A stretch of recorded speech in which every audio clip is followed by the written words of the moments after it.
Good day mga ka-showbiz natin dyan. Marahil maraming nakakamiss sa Star Circle Quest Season 2 kung saan sila naman ngayon ang ating ibibida.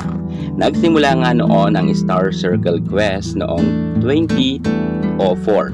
Ngunit natapos naman ang batch 2 ng Star Circle Quest ay January 29, 2005. So halos 20 years na rin ang nakalipas or 19 years.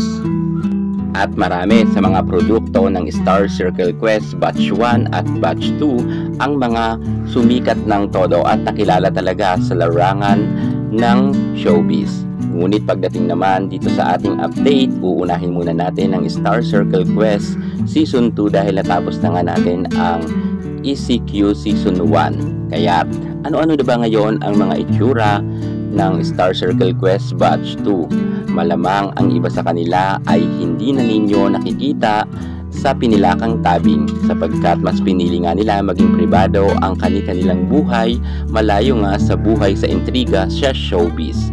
At ngayon ay konti na lang ang active pagdating nga sa showbiz sa Star Circle Quest Batch 2. Kung kaya atin nang ipapasilip sa inyo ang kanilang mga itsura after 19 to 20 years. Eto na nga sila, pero bago ang lahat, kung bago ka muna sa aking YouTube channel, subscribe na. I-click ang ating notification bell para lagi kang updated sa lahat ng issue sa showbiz. Susunod na.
So ayan na nga mga ka-showbiz, inyo nang nakilala ang ating mga hinahangaan noon na Star Circle Quest Batch 2. Sila naman ang ating ipinasilip sa inyo after 19 to 20 years. Iyan na nga ang kanilang mga itsura sa kasalukuyan. Kaya't sa mga nakakamiss dyan sa Star Circle Quest, eto na sila.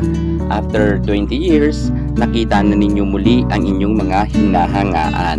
At syempre, talagang mga gwapo at magaganda pa rin ang ating mga hinahangaan noon sa ECQ kahit 19 to 20 years na nga ang nakalipas. So mga ka-showbiz, inaanyayahan ko kayo sa aking YouTube channel na mag-subscribe kayo para sa mga update natin para sa mga artista na noon mga hinahangaan ninyo. At syempre, ibabalita ko at ipapasilip ko ang kasalukuyan nilang hinaharap sa buhay. Kung ano na ba ang kaganapan sa kanila at kung ano na ang kanilang mga itsura. Kaya panoorin nyo ang ating vlog hanggang sa mga susunod nating update. At para syempre hindi kayo mahuli, sundan nyo na ako para sa mga mahihilig nga sa mga ganitong klaseng content na inaasahan ninyo na masilipan ninyo ang inyong napakatagal ng mga artista na hindi nakikita. Ipapasilip ko yan sa inyo. Kaya sundan nyo palagi ang ating mga update. Kaya tumutok kayo malagi at manatili sa ating YouTube channel. Yan muna ang pinaka-latest natin sa mundo ng showbiz. At para hindi ka mahuli sa lahat ng issues sa showbiz, subscribe na. Salamat!